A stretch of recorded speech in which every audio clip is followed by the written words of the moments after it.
हाय माझ्या लाडके मित्रमैत्रिणींनो, कसे आहात सगळेजण. आपल्या सीमा झेंडे व्लॉग्स या चॅनलमध्ये माझ्या सगळ्या लाडक्या मित्रमैत्रिणींचे मनापासून पुन्हा एकदा स्वागत करते. आता लवकरच मुलांच्या शाळा चालू होणार आहे आणि त्याची थोडीशी तयारी म्हटलं की करून घ्यावी. तर त्याच्यासाठी ना सानवीला बघा बॅग आणायची होती, स्कूल बॅग. तर त्याच्यासाठी ना मी पुणे सिटीमध्ये म्हणजे भुरेआळी म्हणतो ना आपण, तिथे मी गेले होते. दरवर्षी ना मी आमच्या एरियामधूनच बॅग वगैरे तिला घेत असते, पण ह्या वर्षी ना स्नेहाने सजेस्ट केलं होतं की पुण्यामध्ये भुरेआळीमध्ये खूप छान अशा बॅगा वगैरे मिळतात, तर तुम्ही एकदा जाऊन या. तर म्हटलं चला, तिने एवढं सजेस्ट केलं तर जाऊन बघूयात तरी. कारण ना दरवर्षी बॅगा घेते मी, पण ना त्या व्यवस्थित अशा टिकत नाहीयेत. असं एकदम एक वर्ष झालं ना की अशा जुनाट दिसतात किंवा काही ना काहीतरी त्याचे म्हणजे असं डलनेस म्हणतो ना आपण, त्या टाईपमध्ये येतं, त्या बॅगवर काहीतरी तुटतं. तर म्हणलं की चला आता ह्या वर्षी ट्राय करूया, ॲटलीस्ट ही बॅग 2 वर्ष तरी गेली पाहिजे असं मी सानवीला आता तंबीच देऊन ठेवलेली आहे. बघू आता ही बॅग तरी ती किती वर्ष टिकवतीये, कारण ना 1000 रुपयाच्या खाली बॅगा नसतात बघा.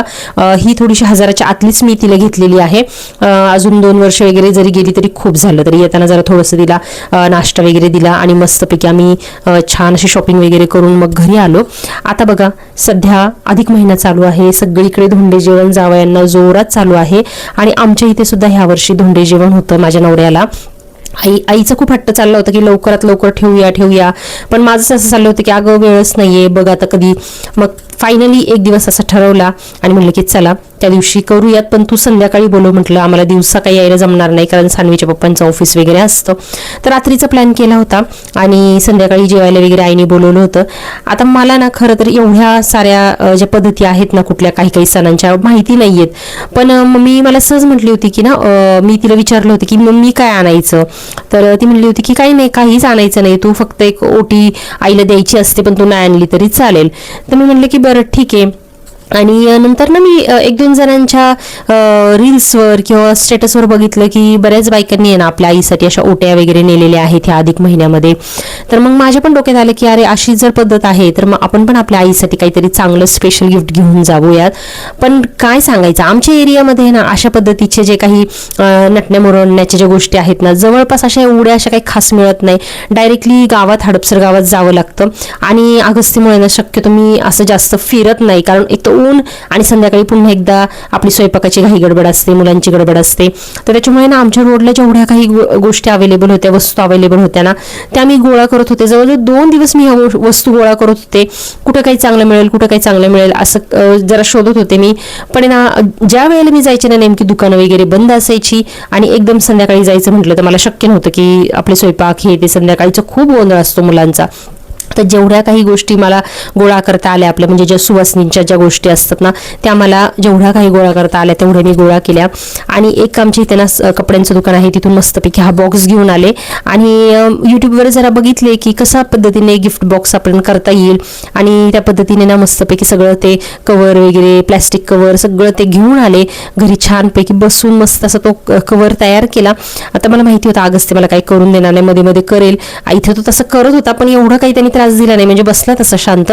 पण शूटिंग करत असताना ना मोबाईलचं स्टँड खूप वेळा तो ओढत होता.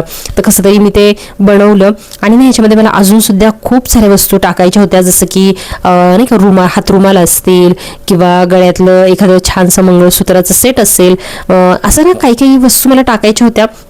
पण ना आमच्या इथले जे काही 2-3 दुकानं होती ना, तिथं मला ना म्हणावं असं काही गोष्टी भेटत नव्हत्या, कारण आईची चॉईस मला माहिती आहे की ती कशा पद्धतीने गोष्टी तिला आवडतात. आणि एकदम फॅन्सी पण आयटम घेऊन उपयोग नव्हता, थोडेसे मीडियम अशा पद्धतीच्या फॅशनच्या मला गोष्टी तिच्यासाठी घ्याव्या लागणार होत्या आणि त्या नाही इथं मला कुठं भेटतच नव्हत्या. म्हटलं ठीक आहे असू दे, ती समजून घेईल. काय महत्त्वाचं आहे आपलं, एकतर खण महत्त्वाचं आहे, नारळ महत्त्वाचं आहे आणि बाकीच्या ज्या काही 5-6 ज्या गोष्टी आहेत सुवासिनीच्या, जसं की कोण आहे, पावडर आहे, आरसा, टिकली, गंध, ह्या सगळ्या ज्या गोष्टी आहेत त्या महत्त्वाच्या आहे.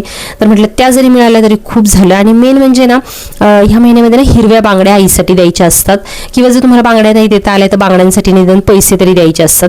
तर मी म्हणलं की चला निदान हिरव्या बांगड्या तर आपल्याकडे अवेलेबल मला आहेत. मस्तपैकी बांगड्यांच्या दुकानात गेले, हिरव्या बांगड्या घेतल्या, साधारण माझ्या मापाच्या घेतल्या, थोड्याशा काढघाल करता येईल अशा. आणि अशा पद्धतीने बघा मी ठेवून दिलं, पण असं हलत होतं ते, तर ना मी थोडंसं व्हाईट टेप पण खाली थोडंसं चिकटवला. पण शेवटी जे व्हायचं तेच झालं की जेव्हा मी तसा पर्समध्ये आडवा टाकला ना, सगळ्या वस्तू इकडे तिकडे हल्ल्या होत्या त्या. पण असं देण्याला महत्त्व आहे आणि छान असं डेकोरेट केलं आणि मला असं वाटत होतं की मम्मीला हे आवडावं आणि आवडण्यासारखं छान असं मी केलं होतं ते. आणि मेन म्हणजे आपण कसं करतो ते महत्त्वाचं नाही आहे, किती मनापासून करतोय ते महत्त्वाचं आहे. आणि बघा आईची ही जी ओटी आहे ना, ही देण्याचा अधिक महिन्यात हे महत्त्व आहे की आई आपल्यासाठी भरपूर सारं करते. प्रत्येकाचीच आई कशी का असे ना, पण काही ना काहीतरी आपल्या मुलांसाठी आयुष्यभर ती करत आलेली असते. आणि आपण असं होऊन ना कधी काही तिच्यासाठी स्पेशल असं कधी करायला जात नाही. आणि आपले रीतिरिवाज, हिंदू रीतिरिवाज किती छान आहेत ना, म्हणजे एक प्रकारे आपण त्यांना आपल्याला त्यांच्या ऋणांची परतफेड तर करता येणार नाहीये, पण कुठेतरी त्यांचे हे जे काही त्यांचे जे आपल्यावर उपकार आहेत, ऋण आहेत, त्याची एक जाण आहे आम्हाला, त्याची किंमत आहे आम्हाला, हे दाखवण्यासाठी, फक्त एक प्रेम दाखवण्यासाठी ह्या सगळ्या आपले जे सणवार आहेत ना ते असतात.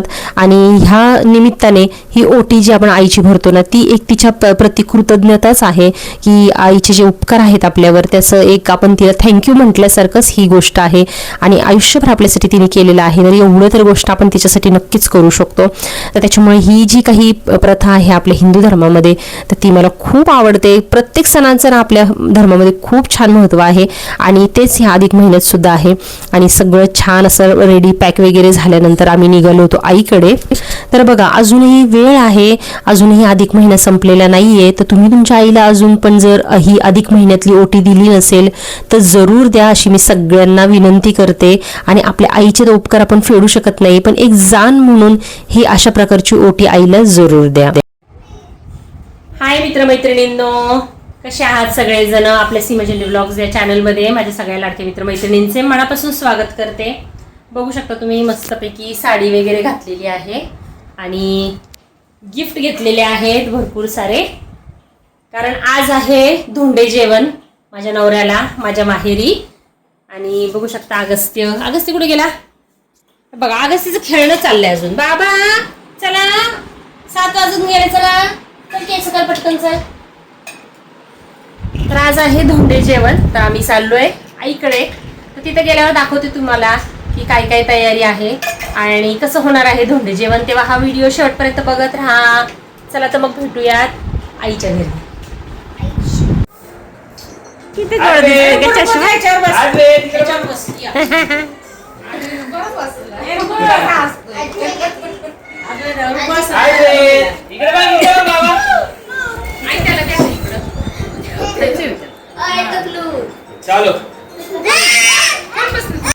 आदू पोटाला पकड असं खाली, पोटाला पकड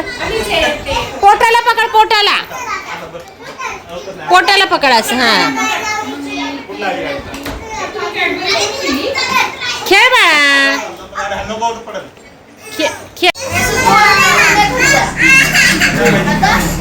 हा देते थांब 2 मिनिटं थांब.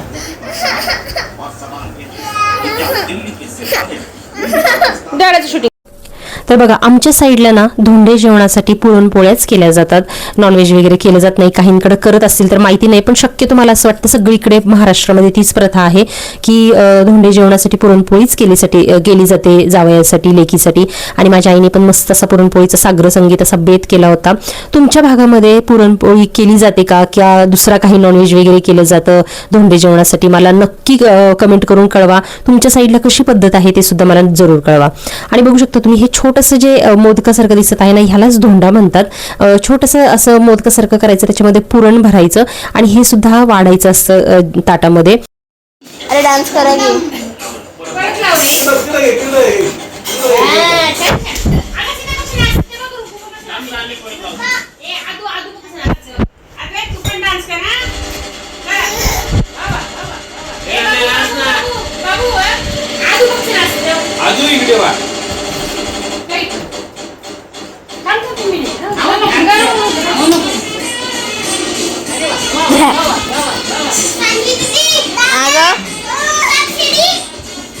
तिकडं आता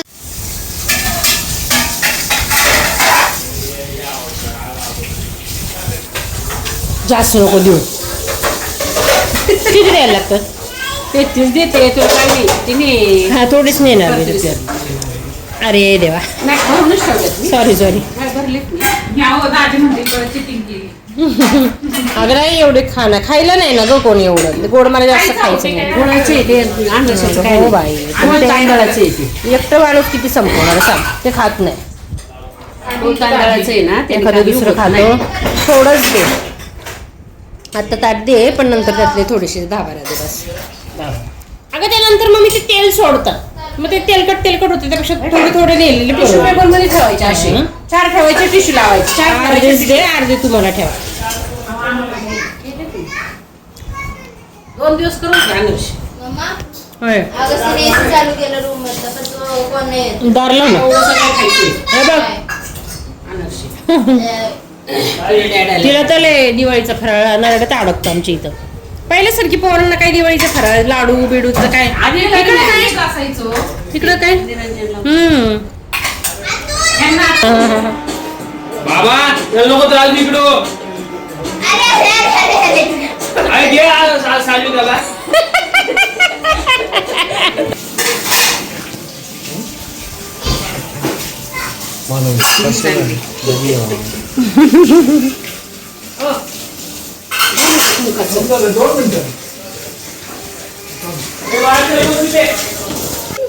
तर बघितलं तुम्ही, मस्तपैकी आम्ही जेवण वगैरे केलं पुरणपोळीचं, आणि त्याच्यानंतर आहे ना अनारशी दिली जातात. आणि ह्या अनारशीला खूप महत्त्व आहे. 33 अनारशी द्यायची असतात जावयाला, आणि एक ताट द्यायचं असतं, ताटामध्ये एक दिवा द्यायचा असतो, आणि ही अनारशी, टॉवेल टोपी, जे काही मानाचा आहेर आहे तो द्यायचा असतो. मुलीला पण साडी वगैरे ह्या सगळ्या गोष्टी द्यायच्या असतात.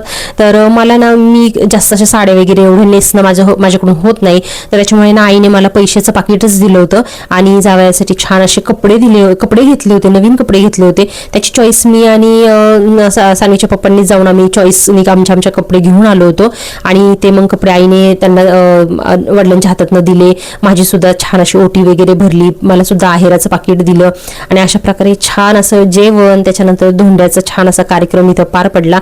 आणि ना आईकडे ह्या लहान मुलांचा, आमच्या चिल्ल्या पिल्ल्यांचा इतका गोंधळ असतो ना, तर त्याच्यामुळे ना ह्या आजच्या व्हिडिओमधले बऱ्याचशा क्लिप आहे ना मी म्यूट केलेले आहे, कारण कोण काय बोलतंय ना काही कळतच नव्हतं. सगळा ह्या पोरांचा एवढा कालवा असतो ना, आमच्या 5 पांडवांचा, माझ्या भावाची 3 पोरं, माझी 2 पोरं, ह्या 5 जणांचा एवढा गोंधळ असतो, काय कोणाचा काय कोणाला ताळमेळच नसतो. तर असं बघू शकतो तुम्ही, इथे ना असं त्या अनारशाच्या ताटामध्ये दिवा लावला जातो, आणि ते ताट जावयाला हातामध्ये दिलं जातं. आणि ही अनारशी सुद्धा मग घरी येतात आपल्या, पण मी मम्मीला म्हणत होते एवढी अनारशी देऊ नको ग, संपणार नाहीत. आणि ही एवढीच काय अजून सुद्धा तिने केली होती, पण ही आहे ना 33 तिने अशी मोजून वगैरे ठेवली होती, आणि मग त्यातली मी थोडी घेऊन आले घरी.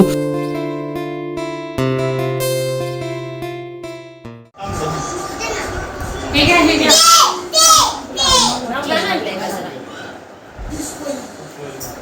अहो ते वटीतच द्या ना काय जरा मग आता.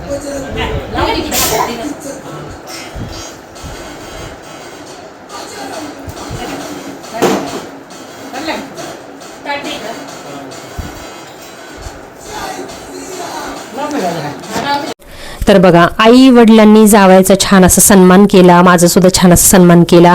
आणि मला ज्या आईची ओटी भरायची होती ना, तर ती नुसती अशी हातामध्ये मला ओटी द्यायची नव्हती. पहिल्या ना तिचे जे पाद्यपूजा असते ना ती मला करायची होती. छान असं ताटामध्ये पाणी घेतलं, ताटामध्ये तिचे पाय ठेवलं, पाणी घेतलं, पाण्याने मस्तपैकी छान असे तिचे पाय धुतले, पदराने पाय पुसले, हळद कुंकू लावलं पायाला तिच्या, आणि त्याच्यानंतर पायाचं छान अशी म्हणजे पाद्यपूजा केल्यानंतर मग मी ओटी भरलेली आहे. तर ही खूप छोटी गोष्ट आहे आपण आईसाठी केलेली, मला असं वाटतं, कारण तिचे उपकार किंवा तिने आपल्यासाठी केलेल्या गोष्टींची परतफेड आपण आयुष्यभर, म्हणजे आपल्या कातडीचे जोडे करून जरी तिला घातले तरी ते फिटणार नाहीये, इतकं ओझं आपल्या अंगावर असतं आपल्या आईचं. कारण आता जेव्हा आपण आई होतो ना, तेव्हा आपल्याला समजतं की आई आपल्या मुलांसाठी किती गोष्टी करते. पहिल्या लग्नाच्या अगोदर किंवा मुलं व्हायच्या अगोदर आपल्याला एवढं आईचं महत्त्व कळत नाही, किंवा आई आपल्यासाठी काय करते, हा ठीक आहे करते आहे, प्रेम आहे, हे सगळ्या गोष्टी आपल्याला तेवढं समजतात. पण आता जेव्हा आपण स्वतः आई होतो आपल्या मुलांची, तेव्हा आपण आपल्या मुलांसाठी किती गोष्टी करतो, किती सॅक्रिफाईस करतो, किती तळतळ करतो, आणि किती धावपळ करतो, हे आपल्याला माहिती असतं दिवसभर. आणि मुलं ही पहिली प्रायोरिटीवर असतात, आणि आपण सर्वात स्वतःला शेवटी ठेवतो, मागे ठेवतो. तर आता जे आपण असं आपल्या मुलांसाठी वागतोय ना, तर ते आपली आई आपल्यासाठी वागलेली आहे, तिने आपल्यासाठी एवढ्या सगळ्या गोष्टी केलेल्या आहेत, हे आत्ता कुठेतरी जाणवतं जेव्हा मी आई झालेली आहे. तर त्याच्यामुळे जे काही करायचं होतं, ओटी वगैरे भरायची होती, त्याच्या अगोदर तिचे पाय वगैरे धुतले, पुजले, रुजले, हे काहीच नाहीये, हे करायलाच हवं आपण सगळ्यांनी. तर ते सगळ्या गोष्टी केल्या आणि मला खूप छान वाटलं, मम्मीला पण खूप छान वाटलं, सगळ्यांना घरातल्यांना छान वाटलं ते ती जी मी गोष्ट केली ते. आणि त्याच्यानंतर मग सगळ्यांचा निरोप घ्यायची वेळ होती. आता इथे ना सानवी राहणार होती इथं मामाकडे 2-3 दिवस आणि अगस्त्यचं एवढी रडारड चालली होती, नाही ताई तू घरी चल. त्याला माहिती होतं की ही इथं राहणार म्हणून आणि तो तिला सोडतच नव्हता. मग शेवटी तिला म्हणलं की तू गाडीपर्यंत चल आणि आपण मग त्याला फसवून तू निघून ये. कारण तिला ना आता एवढी अख्खी उन्हाळ्याची सुट्टी गेली ना, पण आजीकडे राहायला मिळालं नाही, कारण तिची कंटिन्यू काही ना काहीतरी क्लासेस वगैरे चालू होते आणि तिला ना इथं खूप करमतं. पहिली लहानपणापासून ती इथं आजीकडे राहिलेली आहे, वाढलेली आहे, त्याच्यामुळे तिला इथं खूप आवडतं. आणि आद्विका तिच्या बरोबर असल्यावर काही विचारता सोय नाही, दोघींचा नुसता कालवा दिवसभर गोंधळ चालू असतो. तर त्याच्यामुळे तिला ना इथं खूप आवडत राहिला. मग त्याच्यामुळे तिला 2 दिवस मी इथंच ठेवणार होते आणि आम्ही निघालेलो आहे, कारण मी तिला परत न्यायला रिटर्न येणार होते. आणि ते व्हिडिओ मी तुम्हाला नंतर दाखवेलच की मी 1 दिवसासाठी आईकडे आले होते आणि काय काय मज्जा केली ते पण मी तुम्हाला नक्की दाखवेल. तर चला मित्रमैत्रिणींनो, आजचा माझा धोंड्याचा व्हिडिओ तुम्हाला कसा वाटला मला नक्की कमेंट करून कळवा. आणि आमच्या इथे जशी पद्धत आहे तशीच तुमच्याकडे पद्धत आहे का हे सुद्धा मला कळवा. काही वेगळं असेल ना तर मला नक्की कमेंट करून कळवा. चला तर मग आय होप आजचा व्हिडिओ तुम्हाला आवडला असेल तर नक्की लाईक करा. आपल्या सीमाजनी ब्लॉग्स या चॅनलला सबस्क्राईब करायला विसरू नका. चला तर मग मित्रमैत्रिणींनो, काळजी घ्या. Take care. Bye bye.